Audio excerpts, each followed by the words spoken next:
إن الحمد لله نحمده ونستعينه ونستغفره ونتوب إليه ونعوذ بالله من شرور أنفسنا ومن سيئات أعمالنا من يهده الله فلا مضل له ومن يضلل فلن تجد له وليا مرشدا أشهد أن لا إله إلا الله وحده لا شريك له وأشهد أن محمدا عبده ورسوله لا نبي بعده اللهم صل وسلم وبارك وعظم على حبيبنا وسيدنا محمد صلى الله عليه وسلم وعلى آله وأصحابه ومن تبعه بإحسان إلى يوم الدين. قال الله تعالى في كتابه الكريم وهو أصدق القائلين حيث قال أعوذ بالله من الشيطان الرجيم يا أيها الناس اتقوا ربكم الذي خلقكم من نفس واحدة وخلق منها زوجها وبث منهما رجالا كثيرا ونساء واتقوا الله الذي تساءلون به والأرحام إن الله كان عليكم رقيبا صدق الله العظيم. أيها المؤمنون اتقوا الله حق تقاته ولا تموتن إلا وأنتم مسلمون. Jamaah kaum muslimin rahimakumullah, melalui atas mimbar ini khatib ingin mengajak seluruh umat Islam, marilah kita bersama-sama meningkatkan ketakwaan kita kepada Allah Subhanahu wa taala. Takwa dalam arti al-imtitharu bi awamirihi wajtinabu nawahihi zahiran wa batinan. Bahwa kita sebagai orang-orang yang beriman mampu menjalankan perintah Allah Subhanahu wa taala dengan sebenar-benarnya, dan kita menjauhi larangan-larangan Allah Subhanahu wa taala dan Rasulnya yang tertera di dalam Al-Quranul Karim, yang tertera di dalam hadis-hadis Nabi Muhammad sallallahu alaihi wasallam yang sudah sangat nyata dan jelas. Yang kita kerjakan, yang kita jalankan, dan apa yang kita jauhi sesungguhnya zahiran wa batinan, dengan zahir dan batinnya. Bukan hanya bentuk zahir saja, akan tetapi Allah Subhanahu wa taala sesungguhnya melihat apa yang ada di dalam diri kita masing-masing, apa yang ada di hati kita masing-masing. Innallaha la yanzuru ila suwarikum wa ajsamikum walakinallaha yanzuru ila qulubikum wa a'malikum. Bahwa sesungguhnya Allah Subhanahu wa taala hanya melihat bagaimana sesuatu yang ada di dalam hati kamu, tidak semena-mena hanya melihat apa yang ada pada gambar kamu dan pada jasad kamu. Jamaah kaum muslimin rahimakumullah, melalui atas mimbar ini juga khatib ingin mengajak kepada seluruh umat Islam bahwa pada saat ini seluruh dunia, umat manusia yang ada di seantero dunia ini, kita sedang diuji oleh Allah Subhanahu wa taala dengan ujian COVID-19. Maka mengikuti arahan pemerintah Republik Indonesia, maka khatib ingin mengajak mari kita bersama-sama memperhatikan kesehatan kita, menjaga keluarga kita, menjaga diri kita, dan kita berdoa kepada Allah Subhanahu wa taala. Mudah-mudahan penyakit COVID-19 ini jauhkan dari diri kita. Mudah-mudahan kita dijauhkan juga dari keluarga kita dan orang-orang yang kita cintai. Dan kita berdoa kepada Allah Subhanahu wa taala, mudah-mudahan bala ini Allah Subhanahu wa taala cepat angkat, Allah Subhanahu wa taala cepat hilangkan, agar kehidupan kita di dunia ini, di masyarakat kita kembali normal seperti biasa. Jamaah kaum muslimin rahimakumullah, sesungguhnya kehidupan kita ketika kita diciptakan oleh Allah Subhanahu wa taala bukan atas dasar kesia-siaan, bukan juga atas dasar permainan, akan tetapi sesungguhnya Allah Subhanahu wa taala menciptakan kita ke atas dunia ini. Wa ma khuliqtul jinna wal ins illa liya'budun. Dan aku tidak menciptakan manusia dan jin kecuali sesungguhnya hanya untuk menyembah kepadaku. Maka kita diciptakan oleh Allah Subhanahu wa taala menjadi khalifah di atas dunia ini. Kita mempertanggungjawabkan setiap kehidupan kita. Kita mempertanggungjawabkan setiap nafas kita. Kita mempertanggungjawabkan setiap perkataan kita. Dan kita mempertanggungjawabkan setiap segi-segi yang kita lakukan dan kerjakan di atas dunia ini. Karena sesungguhnya Allah Subhanahu wa taala ketika menciptakan kita ke atas dunia ini bukan karena kesia-siaan dan tanpa tujuan. Agar ketika kita, mbah kita, kakek kita dulu diciptakan oleh Allah Subhanahu wa taala, Sayyidina Adam dan Siti Hawa, itu adalah bapak pertama kita diciptakan oleh Allah Subhanahu wa taala. Yang perlu kita ingat bahwasanya ketika Allah Subhanahu wa taala menciptakan Nabi Adam, dia tidak diciptakan di atas dunia. Dia tidak diciptakan di atas dunia ini. Akan tetapi Allah Subhanahu wa taala menciptakan Nabi Adam di surganya. Menciptakan Nabi Adam di surga. Karena sesungguhnya asal kita sesungguhnya adalah di surga itu sendiri. Maka menjadi tugas kita harus kembali kita memperjuangkan kehidupan kita agar kelak ketika kita kembali mempertanggungjawabkan setiap amal-amal kita ke hadapan Allah Subhanahu wa taala. Allah Subhanahu wa taala berkenan kembali mengembalikan kita semua ke rumah keabadian kita, yaitu surga yang dijanjikan oleh Allah Subhanahu wa taala. Jamaah kaum muslimin rahimakumullah, melalui atas mimbar ini khatib ingin memberikan sedikit wasiat, nasihat para ulama yang sesungguhnya akan memberikan pelajaran yang baik kepada kita semua, pelajaran kepada setiap pribadi kita. Karena sesungguhnya ketika para ulama memberikan nasihat, memberikan mau'izah kepada kita semua, sesungguhnya itu kembali agar kita menjadi manusia-manusia yang falah, menjadi manusia-manusia yang beruntung, yang akan mendapatkan keridhaan Allah Subhanahu wa taala. Agar setiap kehidupan yang kita lalui ini melalui jalur rel yang diridhai dan disukai oleh Allah Subhanahu wa taala. Ada 3 nasihat penting para ulama yang perlu saya sampaikan di sini, yang sesungguhnya itu akan memberikan nilai positif kepada kita semua. Para ulama menjelaskan bahwasanya thalathatu umurin la tudhi'u biha waqtak. Ada 3 perkara, jangan sekali-kali engkau dilelahkan oleh 3 perkara itu. Jangan engkau dilelahkan waktu kamu habis untuk memikirkan 3 perkara itu. Karena sesungguhnya kesia-siaan yang akan kita dapatkan ketika kita selalu memikirkan 3 perkara ini. Maka jangan sekali-kali kita menyibukkan diri kita dengan 3 perkara ini, agar kita tidak termasuk kepada orang-orang yang ragu terhadap takdir Allah Subhanahu wa taala. Jamaah kaum muslimin rahimakumullah, yang pertama, nasihat kepada kita semua, at-tahassur ala ma fatak li'annahu lan ya'ud.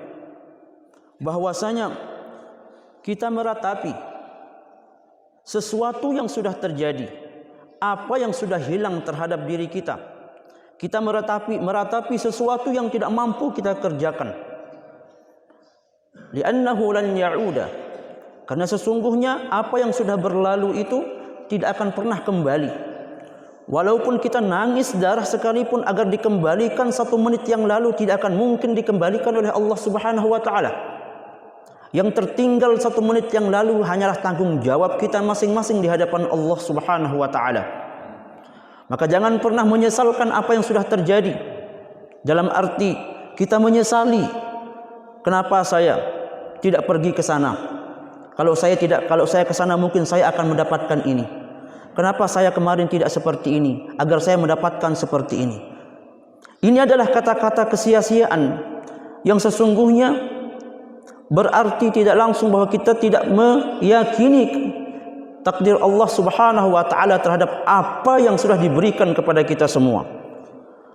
Allah Subhanahu wa taala memberikan apapun kepada umat manusia, kepada makhluknya, adalah ketika dia memberikan sesuatu, itu adalah yang terbaik bagi dirinya. Karena manusia belum tentu apa yang dia inginkan itu adalah yang terbaik. Akan tetapi Allah Subhanahu wa taala lebih tahu mana yang paling dia butuhkan oleh seorang hambanya. Maka tetaplah berhusnuzan kepada Allah Subhanahu wa taala terhadap apapun yang diberikan kepada kita semua. Seandainya itu baik, alhamdulillah. Seandainya pun tidak sesuai dengan keinginan dan cita-cita kita, maka sesungguhnya itulah yang terbaik di hadapan Allah Subhanahu wa taala. Karena Allah Subhanahu wa taala Maha kasih sayang kepada seluruh umatnya. Apalagi Maha kasih sayang kepada orang-orang yang bertakwa, yang selalu mendekatkan diri kepada Allah Subhanahu wa taala. Jamaah kaum muslimin rahimakumullah. Kemudian nasihat yang kedua yang bersama-sama perlu kita pikirkan adalah muqaranatu nafsika bi ghairika li'annahu lan yufida. Jangan sekali membanding-bandingkan diri kamu dengan orang lain. Karena membandingkan diri kita dengan kehidupan orang lain itu tidak akan pernah bermanfaat. Karena Allah Subhanahu wa taala seperti yang disabdakan oleh Rasulullah sallallahu alaihi wasallam, kullun muyassarun lima khuliqa lahu. Setiap dari kita sudah diberikan posisi masing-masing. Setiap dari hamba Allah yang beriman ataupun yang kafir, yang baik maupun yang buruk, Allah sudah memberikan porsinya dan bagiannya masing-masing. Maka ketika Allah Subhanahu wa taala memberikan kita nikmat, kita bersyukur kepada Allah Subhanahu wa taala.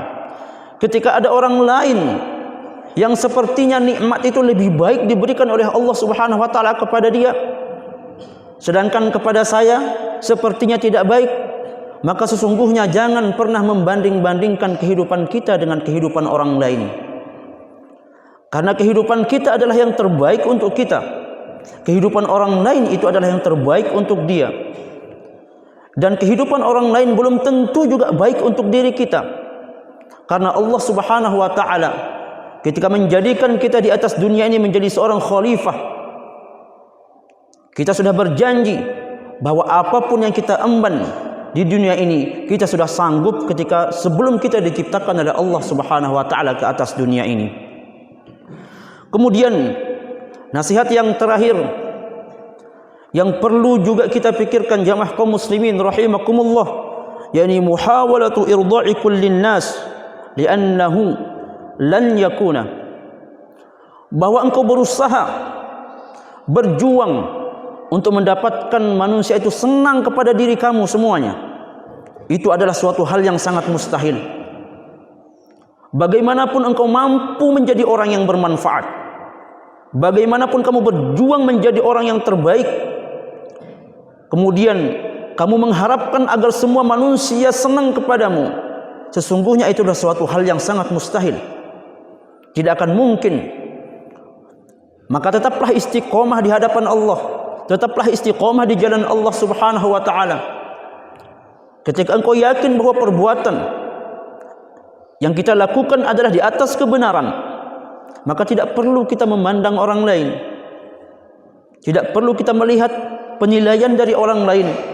Cukuplah Allah Subhanahu wa taala menjadi penilai kita, yang akan menyelamatkan kita kelak di hadapan Allah Subhanahu wa taala.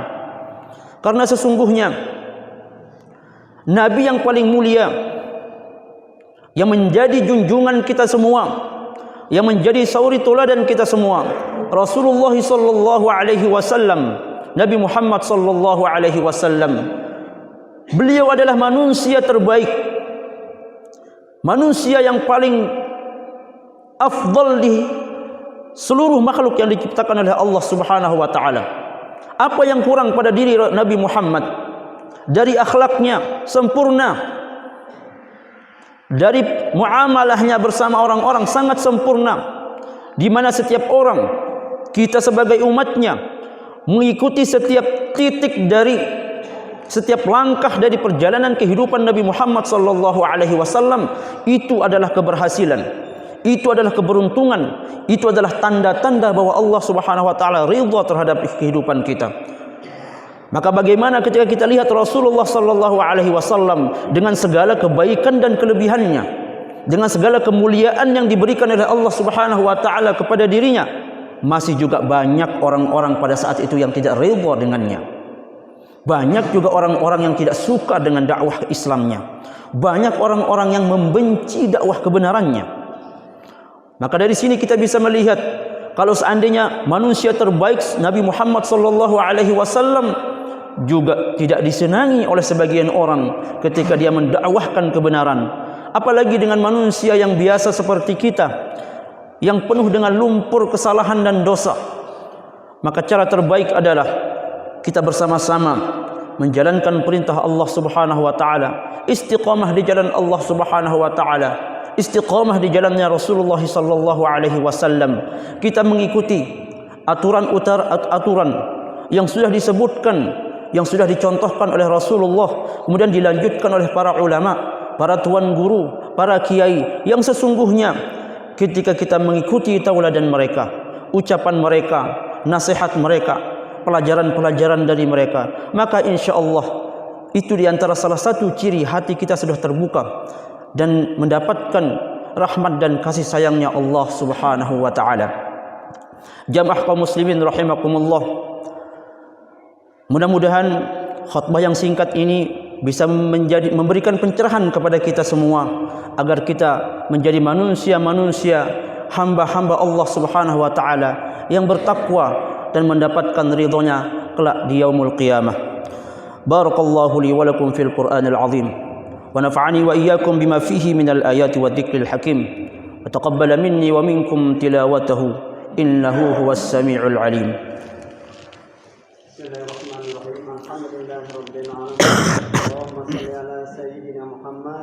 اللهم صل على سيدنا ومولانا محمد. اللهم صل على سيدنا محمد وعلى آل سيدنا محمد وسلم تسليما كثيرا والحمد لله رب العالمين. الحمد لله حمدا كثيرا كما أمر. أشهد أن لا إله إلا الله وحده لا شريك له إرغاما لمن جحد به وكفر. واشهد أن سيدنا محمدا عبده ورسوله سيد الخلائق والبشر. اللهم صل وسلم على سيدنا محمد وعلى آله وصحبه وسلم تسليما كثيرا. أما بعد، فيا أيها الناس اتقوا الله حق تقاته ولا تموتن إلا وأنتم مسلمون. واعلموا أن الله أمركم بأمر بدأ فيه بنفسه وثنى بالملائكة قدسه فقال: ولم يزل قائلا عليما إن الله وملائكته يصلون على النبي يا أيها الذين آمنوا صلوا عليه وسلموا تسليما. فأجيبوا الله إلى ما دعاكم وصلوا وسلموا على من به هداكم. اللهم صل وسلم وبارك على سيدنا محمد وعلى آله وصحبه أجمعين وعلى التابعين وتابع التابعين وارض عنا معهم برحمتك يا أرحم الراحمين. اللهم اغفر للمؤمنين والمؤمنات والمسلمين والمسلمات الأحياء منهم والأموات إنك سميع قريب مجيب الدعوات ويا قاضي الحاجات ويا كاشف البليات. اللهم انصر من نصر الدين واخذل من خذل المسلمين وأعلي كلمتك إلى يوم الدين. اللهم ألف بين قلوب المؤمنين وأصلح ذات بينهم. اللهم ادفع عنا البلاء والوباء والغلاء والفحشاء والمنكر والبغي والشدائد والسيوف المختلفة والمحن ما ظهر منها وما بطن من بلدنا هذا خاصة ومن سائر بلاد المسلمين عامة إنك على كل شيء قدير وبالإجابة جدير. ربنا اغفر لنا ولإخواننا الذين سبقونا بالإيمان ولا تجعل في قلوبنا غلا للذين آمنوا ربنا إنك رؤوف رحيم. ربنا آتنا في الدنيا حسنة وفي الآخرة حسنة وقنا عذاب النار. عباد الله، إن الله يأمر بالعدل والإحسان وإيتاء ذي القربى وينهى عن الفحشاء والمنكر والبغي يعظكم لعلكم تذكرون فاشكروا الله العظيم يذكركم واشكروه على نعمه يزدكم واسألوه من فضله يعطكم ولذكر الله أكبر أقم الصلاة